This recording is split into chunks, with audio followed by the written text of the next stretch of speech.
আসসালামু আলাইকুম সুপ্রিয় শিক্ষার্থীরা, তোমাদের সবাইকে আজকের ক্লাসে স্বাগত জানাচ্ছি। আমি মোহাম্মদ ইয়াসিন তোমাদের সাথে আছি। যারা যুক্ত হয়েছে লাইভে আমাকে শুনতে পাচ্ছ কিনা একটু জানিয়ে দিবা। তোমরা সকলে আশা করছি ভালো আছো। তোমরা অবগত রয়েছে আমাদের পড়ালেখার নিয়মিত আয়োজন সুপার 60 ব্যাচের অংশ হিসেবে আমরা আজকের লাইভ সেশনে যুক্ত হয়েছি এবং আজকে আমরা মূলত ইতিহাস দ্বিতীয় পত্রের দ্বিতীয় অধ্যায়ের উপর আলোচনা করব, যে অধ্যায়ের উপর আমরা লাস্ট ওয়েডনেসডে অর্থাৎ বুধবারে একটা ক্লাস নিয়েছিলাম। আজকে আমরা সেকেন্ড লেকচার আলোচনা করব ইনশাআল্লাহ। তোমরা এখানে অনেক গুরুত্বপূর্ণ অনেক কিছু জানার আছে। তোমরা ক্লাসে একটু মনোযোগী থাকবা শেষ পর্যন্ত। আমরা ক্লাসটা খুব বেশি সময় ধরে নেব না। তো যারা যুক্ত হয়েছে আমাকে শুনতে পাচ্ছ কিনা একটু জানাও ভাইয়া। অনেকেই যুক্ত হয়েছে। ওকে, শুভ সালাম দিয়েছ, এরপরে ফাহিমা বেগম সালাম দিয়েছ। আলহামদুলিল্লাহ ভাই, আমি ভালো আছি, তোমরা কেমন আছো? এরপরে মাশা ইসলাম অরবা সালাম দিয়েছ, হাজলিন নূর সালাম দিয়েছ। তোমরা সবাই ভালো আছো? তোমরা তোমাদের বন্ধু বান্ধব যারা আছে, তোমাদের সহপাঠী বিভিন্ন গ্রুপে তোমরা যেগুলোতে জয়েন আছো, ক্লাস শেয়ার করে দাও, তাদেরকে একটু মেনশন করে দাও, ক্লাসে চলে আসুক, আমরা যেন দ্রুত সময়ে আলোচনায় চলে যেতে পারি। আমি ভালো আছি ভাইয়া, তোমরাও আশা করছি ভালো আছো। হুসাইন মোহাম্মদ সাকিব আমাদের সাথে যুক্ত হয়েছে। একটু কি জানাবা তোমরা আজকে কে কোন জেলা থেকে যুক্ত হয়েছো, কে কোত্থেকে যুক্ত হয়েছে একটু জানাবা প্লিজ। আমরা লাস্ট ক্লাসে এই যে এই অধ্যায়টা এটার হচ্ছে এটা মূলত কি ফরাসি বিপ্লব নিয়ে আলোচনা করছে, তাই না? বিপ্লব খুবই ইন্টারেস্টিং একটা ব্যাপার। বিপ্লব মানে হচ্ছে পুরো একটা সমাজ ব্যবস্থা, একটা স্ট্রাকচার, একটা সিস্টেমের পরিবর্তন, তাই না?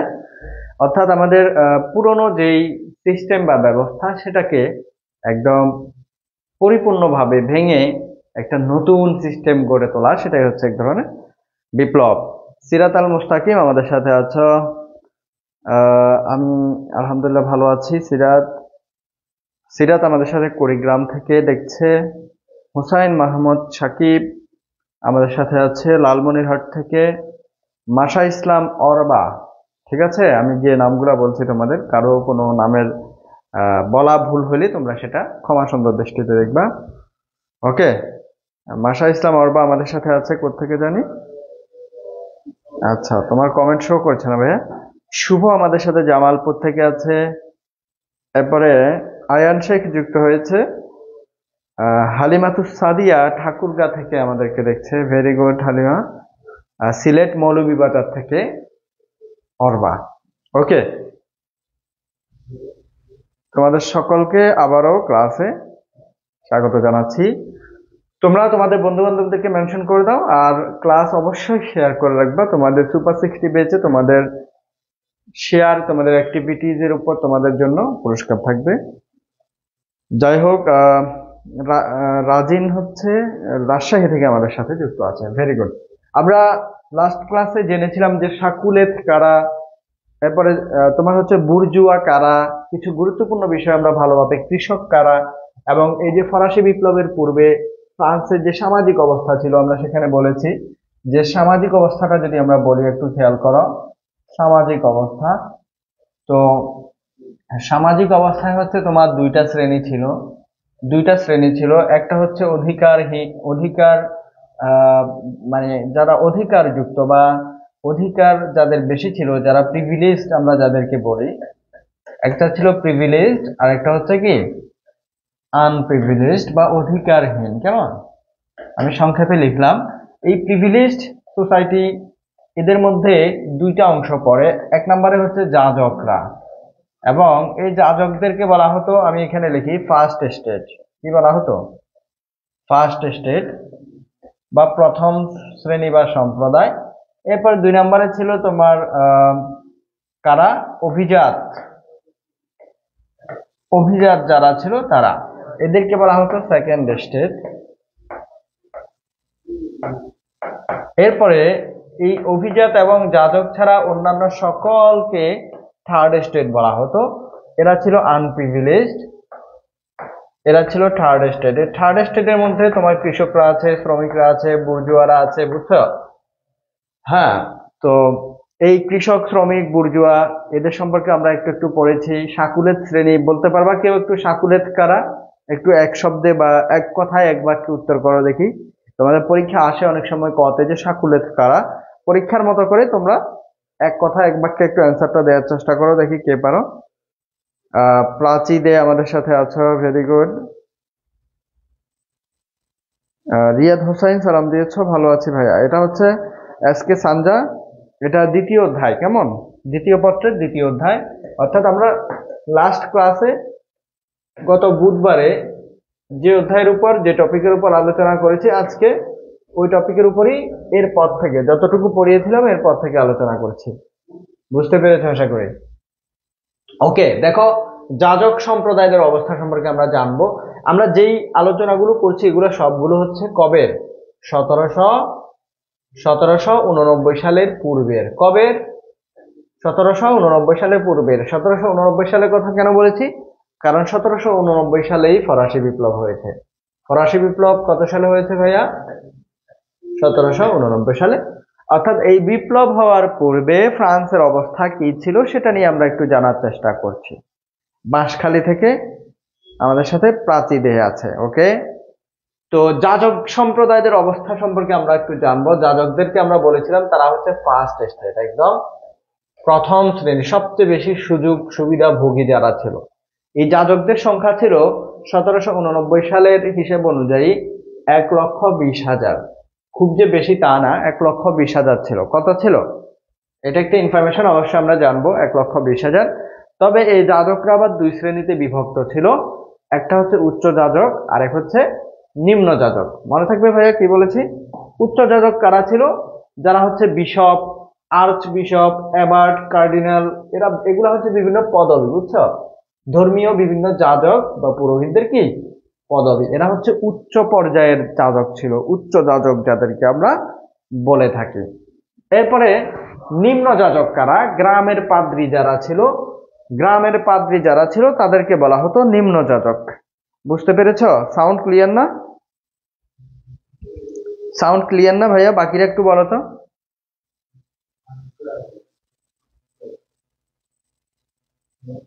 মুর্শেদ,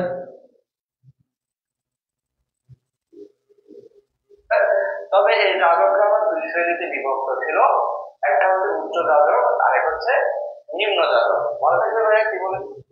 সাউন্ড তো মনে হচ্ছে ঠিক আছে ভাইয়া। ফাহিমা বেগম, তোমার ওখানে কোনো প্রবলেম আছে কিনা একটু চেক করবা। আমাদের এখানে সাউন্ড ঠিক আছে মনে হচ্ছে। ওকে, তৌহিদুল ইসলাম মারুফ আমাদের সাথে যুক্ত হয়েছে। টিম ব্রেভ আর ভাসমান জনতাকে শাকুলেত বলে। ভাসমান জনতা, ভেরি গুড। তুমি উত্তর দিয়েছ। প্রশ্ন করেছিলাম, আমি নিজেই ভুলে গিয়েছিলাম, কিন্তু আর কেউ উত্তর করতে পারেনি। তাহলে টিম ব্রেভার সে বলেছে সাকুলেত হচ্ছে ভাসমান জনতা, অর্থাৎ যাদের নির্দিষ্ট কোনো কি ছিল না, যাদের সুনির্দিষ্ট কোনো তোমার বসবাসের বা আবাসন ব্যবস্থা সহ কোনো কিছুর সুনির্দিষ্ট যোগান ছিল না, তাদেরকে বলা হয় ভাসমান জনতা বা সাকুলেত। তো যেটা বলছিলাম, এই যাজকদের ব্যাপারটা একটু খেয়াল করো, যাজকদের অবস্থা কেমন ছিল। যাজকরা আবার দুইটা শ্রেণীতে, হ্যাঁ, হসস 24 থেকে বলছ নেট নেভিগেটর, এটা কি নাম বলো? তুমি পরীক্ষা দিয়ে ফেলেছ, আমাদের পুরনো student, maybe very good. Fahima ফ্যাস ফ্যাস করছে সাউন্ড, বাকিরা তো বলছে ঠিক আছে, বাকিরা তো ঠিক আছে বলছে। দেখো এবার মানিয়ে নেওয়ার চেষ্টা করো একটু কষ্ট করে। তাহলে উচ্চ যাজক কারা, আশা করি বুঝতে পেরেছো। এগুলো হচ্ছে বিভিন্ন পদবি। আর গ্রামের যে পাদ্রীরা ছিল তারা হচ্ছে নিম্ন যাজক। তারা কি? নিম্ন যাজক। এবং যাজক শ্রেণীর ব্যাপারে একটা বিষয় মাথায় রাখো, তারা হচ্ছে সর্বোচ্চ বা সবচেয়ে বেশি সুযোগ সুবিধা ভোগী ছিল। সবচেয়ে বেশি সুযোগ সুবিধা তারা ভোগ করত। এবং আমরা জানি, আমরা as a citizen of a country আমাদের কাজ কি? আমরা রাষ্ট্র থেকে যে সার্ভিসেস গুলা আমরা গ্রহণ করি সেটার বিনিময়ে রাষ্ট্রকে আমরা ট্যাক্স দিয়ে থাকি, তাই না? কিন্তু এক্ষেত্রে যাজকদের ক্ষেত্রে নিয়মটা ছিল উল্টো। তারা বেশি সুযোগ সুবিধা ভোগ করতো বা গ্রহণ করত, কিন্তু কোনো প্রকার ট্যাক্স তারা সরকারকে দিত না। অন্যদিকে যারা থার্ড স্টেট বা তৃতীয় সম্প্রদায় ছিল, অর্থাৎ কৃষক, শ্রমিক এবং তোমার বুর্জুয়া শ্রেণী যারা, সাকুলেত যারা ছিল, এরা হচ্ছে যাবতীয় কর এদেরকে প্রদান করতে হতো এবং সুযোগ সুবিধার ক্ষেত্রে এরা সবথেকে কম সুযোগ সুবিধা ভোগেছিল। বুঝতে পারতেছো ভাইয়া?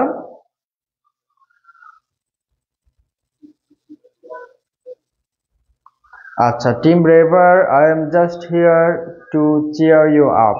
ভেরি গুড, এগুলো আমার পড়া আছে। আচ্ছা, ও তুমি এসএসসি 24 নাকি? তুমি কি 24? বরিশালের মুলাদি থেকে দেখছি। আচ্ছা ঠিক আছে। এরপর খেয়াল করো, দেশের মোট জমির 20 ভাগের মালিকানা ছিল, দেশের মোট বা টোটাল যে ল্যান্ড ছিল, টোটাল ল্যান্ডের 20%-এর মালিকানা ছিল, 20%-এর মালিকানা ছিল কাদের কাছে? যাজকদের কাছে। যাজকদের কাছে। তবে মজার ব্যাপার হচ্ছে তারা কোনো কর দিত না, তারা সম্পত্তি কর দিত না। তাহলে এটা একটা বৈষম্য, কেমন যে তাদের হাতে সম্পত্তির, তারা সংখ্যায় কিন্তু বেশি ছিল না। তোমরা দেখেছো 1 লক্ষ কত হাজার জানো। তো এই সংখ্যাটা তারা টোটাল ল্যান্ডে 20% হোল্ড করতো, বাট সেটার উপর তারা কোনো ট্যাক্স দিত না। অন্যান্য কর থেকেও তারা আংশিক বা সম্পূর্ণ অব্যাহতি পেত। সম্পত্তি কর তো দিতই না, অন্যান্যগুলোর থেকেও কিছুটা অব্যাহতি পেত। কৃষকদের কাছ থেকে তারা ফসলের কর নিত, ধর্ম কর নিত, মৃত্যু কর নিত, নামকরণ কর, বিবাদ কর ইত্যাদি বিভিন্ন ধরনের কর তারা আদায় করত। কারা? কারা ভাইয়া? যাজকরা। কাদের থেকে? কৃষকদের থেকে। ধর্মকর, ফসলের কর, উৎপাদন কর, সম্পত্তি কর, বিভিন্ন রকমের কর তারা আদায় করত। এবং তারা একটা পর্যায়ে সম্পদশালী সম্প্রদায়ে পরিণত হয়। ফরাসি একজন জনপ্রিয় মন্ত্রী, অর্থমন্ত্রী, নাম হচ্ছে নেকার। তোমাদের মনে থাকবে নামটা? তিনি ছিলেন বিপ্লবের পূর্বে ফ্রান্সের একজন জনপ্রিয় অর্থমন্ত্রী। এবং অর্থনৈতিক অবস্থা যখন আমরা আলোচনা করতে যাব, সেখানে তোমরা দেখবা যে মানে শুধুমাত্র যাজক এবং অভিজাত শ্রেণী যারা ছিল তাদের উপর কর আরোপ করার অজুহাতে, কর আরোপ করতে গিয়ে একের পর এক ফ্রান্সের অর্থমন্ত্রীদের কিভাবে পরিবর্তন করতে হয়েছে। বুঝতে পেরেছ? ওকে। তো এই অর্থমন্ত্রী নেকারের মতে বিপ্লবের প্রাককালে গির্জার বার্ষিক আয় ছিল 13 কোটি লিভর। লিভর এটা ফরাসি মুদ্রার নাম। তো 13 কোটি লিভর ছিল। কত কোটি? বার্ষিক আয়, গির্জার বার্ষিক আয় ছিল 13 কোটি লিভর। হিউজ একটা অ্যামাউন্ট। বুঝতে পেরেছ? আয়ের অধিকাংশ উচ্চ যাজকরা ভোগ করত। যাজকদের মধ্যে আবার দুইটা শ্রেণী ছিল বলেছি না, উচ্চ যাজক, নিম্ন যাজক। নিম্ন যাজক কারা? যারা তোমার হচ্ছে গিয়ে গ্রামে পাদ্রী যারা ছিল তারা তারা আবার খুব একটা পাইতো না। মানে এই যে আয়টা হতো এটারও মেজরিটি হচ্ছে উচ্চ যাজকরা ভোগ করত। কেমন? আয়ের অধিকাংশ তারা ভোগ করত। নিম্নের গ্রামের যে যাজকরা ছিল তারা আবার অসচ্ছলতার মধ্য দিয়ে দিন যাপন করত। উচ্চ যাজকদের নিম্ন যাজকেরা ঘৃণার চোখে দেখতো। দেখো যাজকরা যে দুইটা শ্রেণী ছিল তাদের মধ্যেও কিন্তু কি ছিল না, ইউনিটি ছিল না। নিম্ন যাজক যারা তারা উচ্চ যাজকদেরকে ঘৃণার চোখে দেখতো। টিম ড্রাইভার র্যাপিড ব্যাচে এনরোল করেছে, ভেরি গুড। যারা এনরোল করনি দ্রুত করে ফেলবা।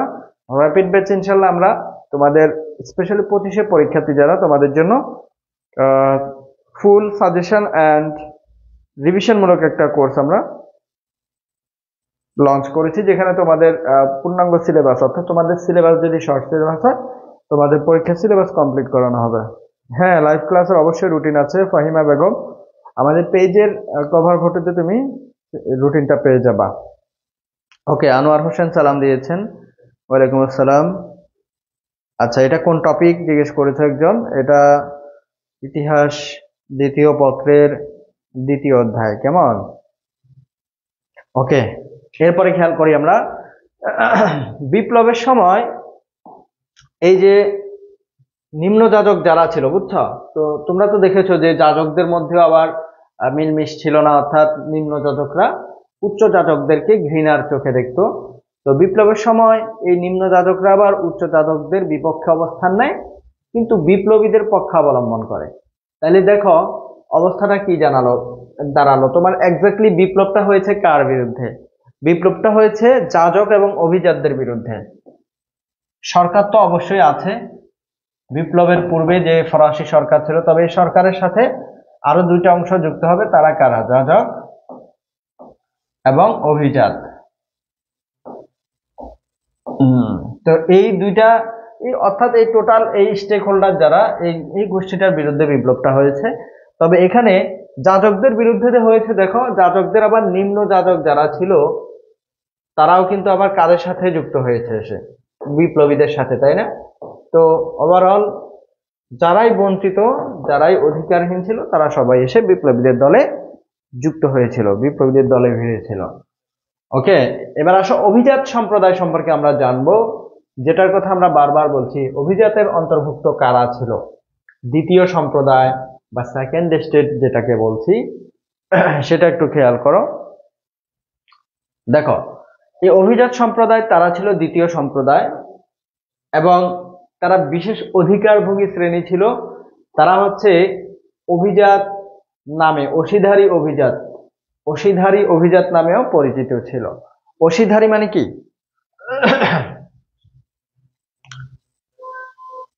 র্যাপিড ব্যাচের ক্লাসে দেখা হবে স্যার। ওকে, ঠিক আছে। এরপর খেয়াল করো, বিপ্লবের প্রাককালে ফ্রান্সে মোট অভিজাতদের সংখ্যা ছিল প্রায় 3,50,000, প্রায় 3,50,000, বেশি না কিন্তু। তো শাসন এদের অর্থাৎ অভিজাত যারা ছিল তাদের স্বাতন্ত্র ও অধিকার রক্ষার জন্য তারা নিজেরা যত্নবান ছিল খুব। স্বাতন্ত্র কথাটার মানে কি একটু খেয়াল করো, অর্থাৎ ডিস্টিংশন বা ইউনিকনেস, কেমন? অর্থাৎ মানে এক্সক্লুসিভনেস মেনটেন করা, যে তারা একটা আলাদা জাতি, আলাদা শ্রেণী, দেয়ার এলিট, দেয়ার হাই ক্লাস সোসাইটি, এবং লোয়ার ক্লাস যারা আছে তারা কি তাদের সাথে ইজিলি মেলামেশার বা তাদের সাথে any kind of relationship maintain করার সেই অ্যাক্সেস হচ্ছে লোয়ার ক্লাসরা কি রাখে না। এই যে শ্রেণী বিভাজন বা এই যে স্বাতন্ত্র, আমরা একটা আলাদা জাতি, আমরা একটা আলাদা ক্লাস, আলাদা আমাদের অধিকার থাকবে, এই ব্যাপারগুলোই হচ্ছে স্বাতন্ত্র অধিকার রক্ষা। বংশ রক্ষার জন্য তারা নিজ সম্প্রদায়ের মধ্যে বিবাহ সম্পন্ন করত, অর্থাৎ তারা তাদের বিবাহ কর্মগুলা তাদের যে সমমানের যে সোসাইটি ছিল নিজেদের মধ্যেই বিবাহ হতো। শারীরিক বা বুদ্ধিমত্তার শ্রমকে তারা নিন্দনীয় মনে করত, ভোগ আলস্য বিলাসী জীবন যাপন করত। উচ্চতর অভিজাতরা গ্রামীণ ও চাকরিজীবী অভিজাতদের নিচু চোখে দেখত। তাহলে অভিজাতদের মধ্যেও কিন্তু আবার কি রয়েছে? শ্রেণী বিভাজন রয়েছে। খেয়াল করো যে উচ্চ অভিজাত যারা, তারা কিন্তু আবার নিম্ন অভিজাতদেরকে, গ্রামীণ যে অভিজাতরা ছিল, চাকরিজীবী এবং গ্রামীণ অভিজাতদেরকে তারা আবার নিচু চোখে দেখত। বুঝতে পেরেছ? ফ্রান্সের কৃষি জমির 1/3 মালিক ছিল এই অভিজাতরা। কারা? অভিজাতরা। কতটুকুর? 3/1 মালিক ছিল অভিজাতরা, এবং এই অংশ অর্থাৎ সম্পত্তি কর দিতে হতো, যেটাকে বলা হতো টেইলি। এরা টেইলি কর দিত। করগুলোর নাম এমসিকিউতে এবং জ্ঞানমূলকে আসে পরীক্ষায়, বুঝতে পেরেছ? আচ্ছা, ভিটিংহাম ও ক্যাপিটেশন কর তারা দিতে হতো না, তারা এটা দিত না, বাধ্য ছিল না। ব্যবসায়ী একচেটি অধিকার ছিল এদের, বিভিন্ন কারখানা হতে তারা ভাগ বাটোয়ারা পাইতো, এবং রাজার সভাসদ হিসেবেও তারা বিভিন্ন ভাতা এবং পেনশন পেত। কাদের কথা বলছি বলতো? অভিযাত্রা কেমন? এবার খেয়াল করো, আমরা বিপ্লবের পূর্বে ফ্রান্সের অর্থনৈতিক অবস্থাটা কেমন ছিল এটা নিয়ে একটু জানবো। ভেরি ভেরি ইম্পর্টেন্ট, তোমাদের পরীক্ষার জন্য একটু ভালো করে খেয়াল করবা যে আসলে বিপ্লবের পূর্বে অর্থনৈতিক অবস্থাটা অ্যাকচুয়ালি কি ছিল, কি সিচুয়েশন ছিল। হ্যাঁ, ইকোনমিক যে সিনারিও সেটা আমরা একটু দেখার চেষ্টা করব। সবাই কি বুঝতে পারছো? আমাকে শুনতে পাচ্ছ? সবাই আমাকে শুনতে পাচ্ছ কিনা ভাইয়া?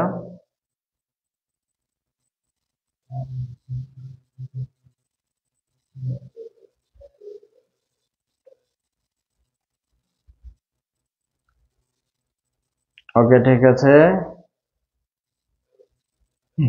দেখো, ত্রুটিপূর্ণ কর ব্যবস্থা, এটা তো আমরা বুঝতেই পারছি, আমরা মোটামুটি এটা আলোচনা করেছি অনেক কথার মাঝে। তাহলে কর ব্যবস্থা বা ট্যাক্স সিস্টেম যেটা ছিল, এটা ছিল ত্রুটিপূর্ণ। কেমন?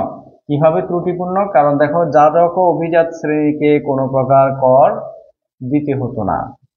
যাজক এবং অভিজাত শ্রেণী তারা কোনো কর প্রদান করতে হতো না, তারা কোনো কর দিত না। কোনো কর না দিয়েই তারা সবচেয়ে বেশি সুযোগ সুবিধা ভোগ করত, রাষ্ট্রের সব সুযোগ সুবিধা তারা ভোগ করত। অন্যদিকে দ্বিতীয় শ্রেণী কর প্রদান করেও রাষ্ট্রের সকল সুযোগ সুবিধা অধিকার বঞ্চিত ছিল। দ্বিতীয় শ্রেণী বলতে কাদেরকে বোঝানো হয়েছে? দ্বিতীয় শ্রেণী হচ্ছে এখানে থার্ড স্টেট, যারা তৃতীয় সম্প্রদায়, যাজক এবং অভিজাত ছাড়া অন্যান্য যারা আছে সবাই এর অন্তর্ভুক্ত।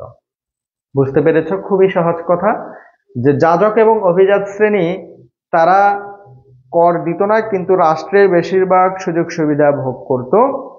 অন্যদিকে তৃতীয় শ্রেণী, অর্থাৎ এই দুই শ্রেণী বাদে অন্যান্য যারা ছিল সবাইকে সুযোগ সুবিধা থেকে তারা বঞ্চিত ছিল, কিন্তু সকল ধরনের কর তারা প্রদান করতে হতো। দেখো, ফ্রান্সের অর্থনৈতিক ব্যবস্থায় কিছু কর ব্যবস্থা ছিল, স্পেশালি কয়েকটা করের নাম এখানে উল্লেখ আছে, তোমরা এগুলো অবশ্যই এমসিকিউ এবং কয়ের জন্য, জ্ঞানমূলকের জন্য মনে রাখতে হবে, পরীক্ষা আসে কিন্তু। খেয়াল করো, প্রত্যক্ষ কর ছিল 3 ধরনের। কয় ধরনের বলছেন? কয় ধরনের ভাইয়া? 3 ধরনের প্রত্যক্ষ কর ছিল। টিয়া চৌধুরী, হুসাইন মোহাম্মদ সাকিব, ওকে, পারমিতা বণিক মৌ, তোমরা বুঝতে পেরেছ? খেয়াল করো, 3 ধরনের প্রত্যক্ষ কর ছিল। কয় ধরনের? 3 ধরনের প্রত্যক্ষ কর ছিল। প্রত্যক্ষ কর এবং পরোক্ষ কর তো তোমরা বুঝো, তাই না? এটা কি ব্যাখ্যা করতে হবে? প্রত্যক্ষ কর এবং পরোক্ষ কর, দেখি একটা এক্সাম্পল দাও তো, প্রত্যক্ষ করের এবং পরোক্ষ করের একটা করে এক্সাম্পল দাও। হ্যাঁ, প্রত্যক্ষ কর এবং পরোক্ষ করের একটা করে এক্সাম্পল দাও, দেখি কে দিতে পারো সবার আগে। কে বলতে পারো সবার আগে, দেখি। আচ্ছা, আমি একটু তাইলে ডেফিনিশনটা তোমাদেরকে ক্লিয়ার করে দিই। প্রত্যক্ষ কর হচ্ছে যেই করটা ট্যাক্স পেয়ার, যে অর্থাৎ কর দানকারী, তাকে নিজেকেই দিতে হয়, সে অন্য কারো উপর সেটা ট্রান্সফার করে দিতে পারে না। অর্থাৎ ডিরেক্টলি যে কর ভারটা করদাতাকে ডিরেক্টলি বিয়ার করতে হয়, সেটাকে বলা হয় প্রত্যক্ষ কর। কেমন? আর যেই করটা করদাতা ডিরেক্টলি পে করে না, সে হচ্ছে অন্য কারো উপর চাপিয়ে দিতে পারে, আদায় করে নিতে পারে, কাস্টমার থেকে হোক, অন্য কোনো ওয়েতে অন্য কারো থেকে আদায় করে নিতে পারে, সেটা হচ্ছে পরোক্ষ কর। এবার বুঝতে পেরেছো কিনা একটু বলো, যদি না বুঝো বলো, আবার বোঝাবো, বাট একটা করে এক্সাম্পল দাও, দেখি কে পারো। হ্যাঁ, একটু ফাস্ট করতে হবে ভাইয়া, আমাদের ক্লাস, আমরা বেশিক্ষণ ক্লাস নেব না। হ্যাঁ, আর হয়তো আমরা 10-15 মিনিট ক্লাস নেব, একটু গুরুত্ব সহকারে, মনোযোগ সহকারে থাকো। তো যেটা বলেছি, একটা এক্সাম্পল দিতে বলেছিলাম, যে প্রত্যক্ষ কর এবং পরোক্ষ করের একটা করে এক্সাম্পল দিতে বলেছিলাম। প্রত্যক্ষ কর কোনটা? ইংলিশে বলা হয় ডিরেক্ট ট্যাক্স। Direct tax. আর পরোক্ষ হচ্ছে ইনডিরেক্ট। তাহলে যেটা ডিরেক্টলি ট্যাক্স পেয়ারকে বিয়ার করতে হয় সেটা হচ্ছে ডিরেক্ট ট্যাক্স। কেমন?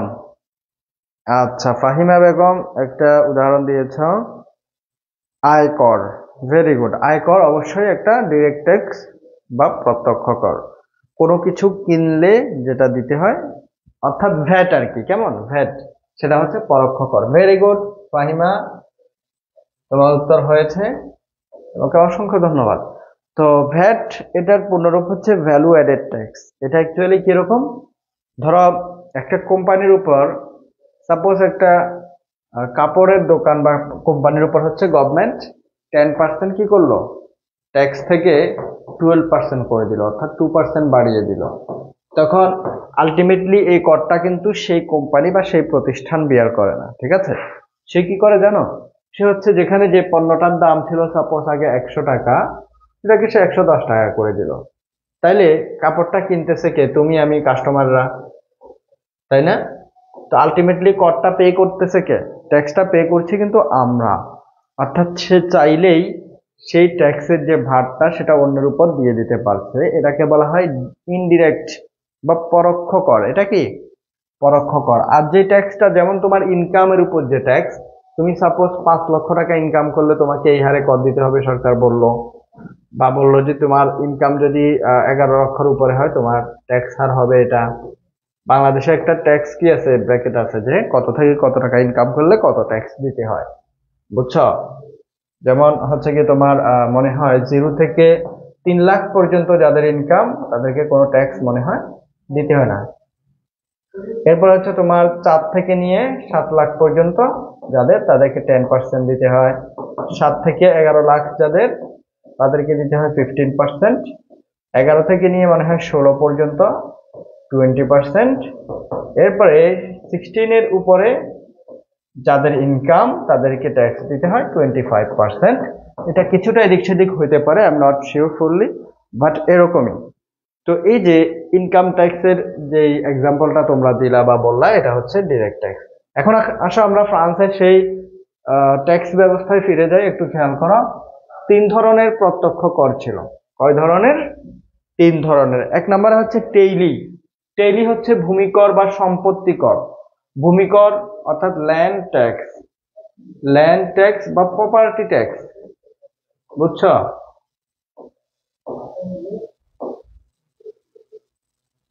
প্রপার্টি, হ্যাঁ। সম্পত্তি কর বা ভূমিকর, যেটা অ্যাকচুয়ালি একটু খেয়াল করলেই বুঝবা, তোমার যতটুকু ভূমি, যতটুকু ল্যান্ড বা ভূমির মালিক তুমি, ততটুকুর জন্য তোমাকে ট্যাক্স দিতে হয়, তাইলে এটা তো তুমি নিজেই বিয়ার করতে হবে। সম্পত্তি করটাও ওরকম, তাই না? এরপরে আসো ক্যাপিটেশন কর। ক্যাপিটেশন হচ্ছে উৎপাদন ভিত্তিক আয় কর, উৎপাদন কর। এবং এটা যাজক ও অভিজাত শ্রেণীর উপর ধার্য ছিল, তবে তারা দিত না, বুঝছো? এটা দিতে তারা বাধ্য ছিল না, তারা এটা দিত না। আচ্ছা স্যার, ওই করটা কি বার্ষিক আয়ের নাকি? কোন করটা? এটা মাসিক, বার্ষিক হবে কেন? মাসিক। আচ্ছা, এরপরে খেয়াল করো। হুম। এরপরে ভিটিএমএ, ব্যবসা বাণিজ্যের উপরে যে কর আরোপ করা হতো সেটাকে ভিটিএমএ বলা হতো। এখানে আমরা শুরুতে যে করটার কথা বলেছি, বলতো ওটা কি ছিল? টেইলি। বলো, টেইলি কি কর? কমেন্টে একটু দ্রুত বলতে হবে। টেইলি কোন কর? গুরুত্বপূর্ণ, এই জন্য জিজ্ঞেস করছি, হ্যাঁ। এরপরে দেখো, পরোক্ষ কর ছিল 3 ধরনের। এখানে আমরা এগুলো একটু খেয়াল করব। যে গ্যাবেলা কি, এটাও কিন্তু প্রিভিয়াস ইয়ারে আসা একটা কোয়েশ্চেন। এই যে টাইথ কি, প্রিভিয়াস ইয়ারে আসা কোয়েশ্চেন, বুঝছো? এগুলা সবসময় বিভিন্ন সময় আসে, করগুলা সম্পর্কে এমসিকিউতে বা জ্ঞানমূলকে জানতে চাওয়া হয় যে এটা কি ওটা কি। তো টাইথ হচ্ছে ধর্মকর। টাইথ কি? ধর্মকর। তোমরা যদি এক কথায় অ্যান্সার দিতে চাও কতে, তাহলে বলবা যে ধর্মকর। টাইথ হচ্ছে কি? ধর্মকর। গির্জাকে দিতে হতো, কাকে?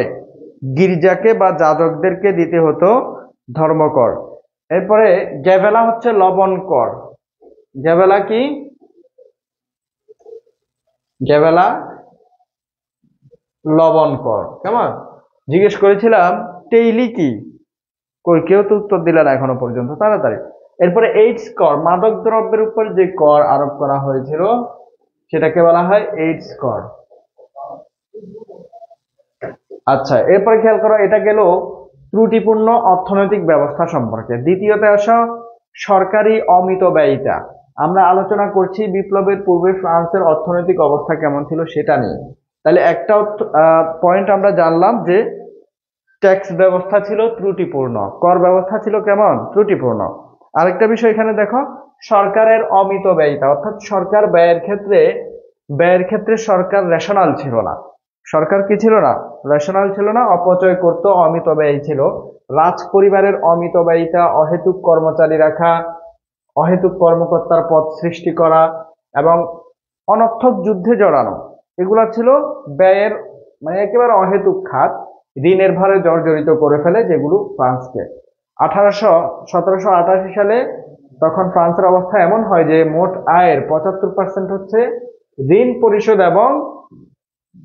পরিশোধ এবং প্রতিরক্ষা খাতে ব্যয় করতে হতো সরকারকে। একটু খেয়াল করে দেখো তো, একটা দেশ যদি মোট আয়ের 75%ই ঋণ পরিশোধ বা লোন পরিশোধের জন্য, হ্যাঁ, লোন বা ঋণ পরিশোধের জন্য এবং প্রতিরক্ষা খাতে ব্যয় করতে হয়, তাহলে সেই দেশ কিভাবে তোমার হচ্ছে গিয়ে বাকি কাজগুলো, আদার্স যে ডেভেলপমেন্ট ওয়ার্ক বা জনগণের বা একটা সরকার পরিচালনার জন্য তাদের যে প্রশাসনিক কষ্ট আছে সেগুলো কিভাবে তোমার হচ্ছে গিয়ে আঞ্জাম দেবে।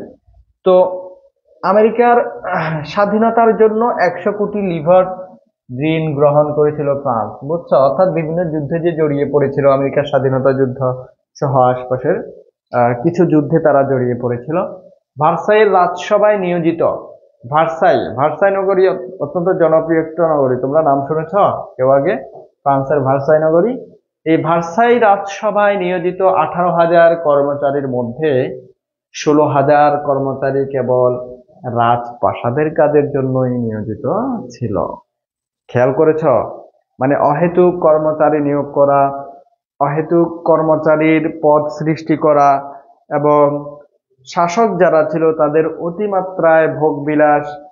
দেখো, একটু খেয়াল করলেই বুঝবা, ভার্সাই রাজসভায় 18,000 কর্মচারীর মধ্যেই 16,000ই ছিল কেবল রাজকার্যে নিয়োজিত। বুঝতে পারতেছ অবস্থা? অর্থাৎ মানে 18,000-এর মধ্যে 16,000 শুধু কি এই রাজকার্যেই রাজা রানীদের সেবা যত্নের জন্য কি নিয়োজিত ছিল। আচ্ছা, হোসেন মোহাম্মদ সাকিব বলেছ ভূমিকর বা সম্পত্তি কর, ফাহিমা বেগম এবং হ্যাঁ, তোমাদের উত্তর হয়েছে, তোমাদেরকে ভেরি গুড। এরপরে খেয়াল করো, রাজ্য দরবারের বাইরে রানীর কাজের জন্য চাকর ছিল 500 জন। খেয়াল করেছ? একটা মানুষের জন্য রানী এমন কি হয়ে গেল যে তার একজনের জন্য 500 জন চাকর লাগে? হ্যাঁ, একটু বলো তো। রানীর কাজের জন্য, রাজ দরবারের বাহিরে রানীর কাজের জন্য চাকর ছিল কতজন? 500 জন। এবং রানী ইচ্ছা অনুসারে তার নিজের ইচ্ছা মতো রাজকোষ থেকে অর্থ ব্যয় করত। এটা ছিল আরেকটা দুর্বলতা বিপ্লবের পূর্বে ফ্রান্সের অর্থনীতির। কি ব্যাপার, হ্যাং হয়ে গেছে কেন?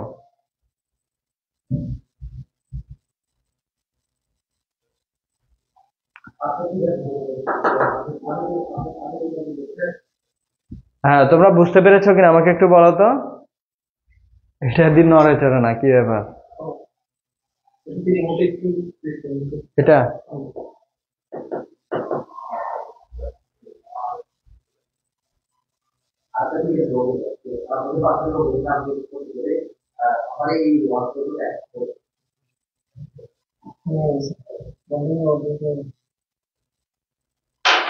শেষ করে দিই। ইতিহাস এক কোণা থেকে পড়লে আরেক কোণা ভুলে যাই, আবার ওই কোণা পড়লে এই কোণা ভুলে যাই। তুমি অনেক সুন্দর করে বলেছো। হ্যাঁ, এক কোণা পড়লে আরেক কোণা ভুলে যাই, ওই কোণা পড়লে এই কোণা ভুলে যাই। করণীয় কি? করণীয় হচ্ছে একটু বুদ্ধিভিত্তিক ভাবে পড়তে হবে। সবটা যদিও একবার পড়ে ফেলো, পড়াটাকে ছোট করে নিয়ে আসতে হবে। প্রথমবার যখন পড়বা তখন তো অবশ্যই আমাদেরকে বিস্তারিত পড়তে হয়, তাই না? কিন্তু প্রথমবার যখন পড়বা তুমি গুরুত্বপূর্ণ যেই লাইনগুলো যে ওয়ার্ডগুলো পাবা সেগুলো দাগ দিয়ে ফেলবা, কালার পেন দিয়ে হাইলাইট করে ফেলবা, হাইলাইটার দিয়ে। তাহলে তুমি পরবর্তীবার পড়ার সময় শুধু সেই ইনফরমেশন গুলা জেনে রাখতে পারবা। এটা হচ্ছে তোমার এমসিকিউ এবং জ্ঞানমূলকের জন্য গেল। এরপরে সিকিউর জন্য কিন্তু তোমাকে সব টপিক সমানভাবে গুরুত্ব দিয়ে পড়তে হয় না। কিছু টপিক তুমি জাস্ট একবার পড়ে যাবা, প্রথমবার মনে না থাকলেও নাই, সমস্যা নাই। আবার কিছু টপিক, কিছু সাব টপিক বা টপিক আছে যেগুলো তুমি পড়বা কি জন্য, পরীক্ষা আসতে পারে এই জন্য, এবং সেগুলো শুধু একবার পড়লে হবে না, তোমাকে রিভিশন দিতে হবে। ভুলে যাবা, ভুলে যাওয়াটা স্বাভাবিক ব্যাপার, তবে রিভিশন চালু রাখতে হবে। ঠিক আছে? ওই কোনায় গেলে এই কোনা ভুলে যাচ্ছ, সমস্যা নাই, আবার এই কোনায় আসো, কেন ভুলে যাচ্ছ আবার পড়ো। তুমি যদি পরীক্ষার আগ পর্যন্ত 3 থেকে 4 বার তোমার রিভিশন হয়ে যায় এক একটা টপিক, দেখবা যে অটোমেটিক্যালি তোমার সেটা দীর্ঘদিন মনে থাকবে, ভুলবা না আর। ঠিক আছে? তো আমাদের আজকের ক্লাসটা আমরা এখানেই থামি। আমাদের বোর্ড মনে হয় হ্যাং হয়ে গেছে, এটা আবার তোমার অফ করে অন করতে হবে, তো সেদিকে আর না যাই। ঠিক আছে? আমরা ইনশাল্লাহ নেক্সট ক্লাসে এরপর থেকে আলোচনায় যাব। তোমরা যারা ছিলা শুরু থেকে শেষ পর্যন্ত সবাইকে অসংখ্য ধন্যবাদ। ইতিহাসের স্টুডেন্ট খুবই কম, ক্লাস নিয়ে আসলে মজা পাই না, তোমাদের অংশগ্রহণ খুবই কম ইতিহাসের স্টুডেন্টরা। তোমরা বাকি যারা তোমাদের বন্ধু বান্ধব আছে তাদেরকে জানিয়ে দেবা যে আমাদের এখানে ইতিহাসের ক্লাস হচ্ছে। তো সবাই তাহলে ভালো থাকো, সুস্থ থাকো, দেখা হবে নেক্সট ক্লাসে। আল্লাহ হাফেজ, আসসালামু আলাইকুম।